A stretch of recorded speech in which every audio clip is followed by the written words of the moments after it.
முன்னேற்ற கழகம் என்று இனவழி பெயரை தேர்ந்தெடுக்காமல் திராவிட முன்னேற்ற கழகம் என்று ஏன் நிலவழி பெயரை தேர்ந்தெடுத்தீர்கள் என்று நமக்கு தமிழ்நாடு என்று பெயர் சூட்டிய பேரறிஞரை கேட்ட பொழுது வரலாற்று சிறப்பு மிக்க பதில் ஒன்றை சொன்னார். திராவிடர் முன்னேற்ற கழகம் என்று இனவழி பெயரை சூட்டினால் ஏதோ திராவிடர் மட்டும்தான் இந்த பூமியிலே இன்பமாக இருக்க முடியும் என்று குறுகிய அர்த்தத்தை அது கற்பித்துவிடும். பிறப்புக்கும் எல்லா உயிருக்கும் யாவரும் ஊரே யாவரும் கேளர் என்று சொன்ன மண் இந்த மண்.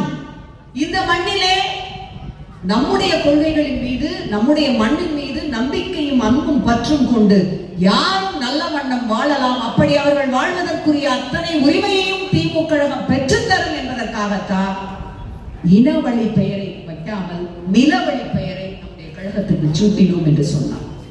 அந்த வழியிலேதான் இன்றைக்கு நீங்கள் பார்த்தீர்கள் என்றால் ஏழை எளிய குடும்பங்களைச் சேர்ந்தவர்களுக்கு அறநிலைத்துறையின் சார்பில் இலவசமான திருமணங்களை செய்து வைப்பதாகட்டும், 165 மாற்றுத்திறனாளி இளைஞர்களுக்கு திருமணங்களை செய்ததாகட்டும், திருக்கோயில்களில் செயல்பட்டு வந்த அன்னதான திட்டத்தை இப்பொழுது அனைத்து கிட்டத்தட்ட 120 கோயில்களுக்கு மேல் விரிவு செய்து 764 திருக்கோயில்களில் ஒருவேளை அன்னதான திட்டம் கொண்டு வருவதாகட்டும்,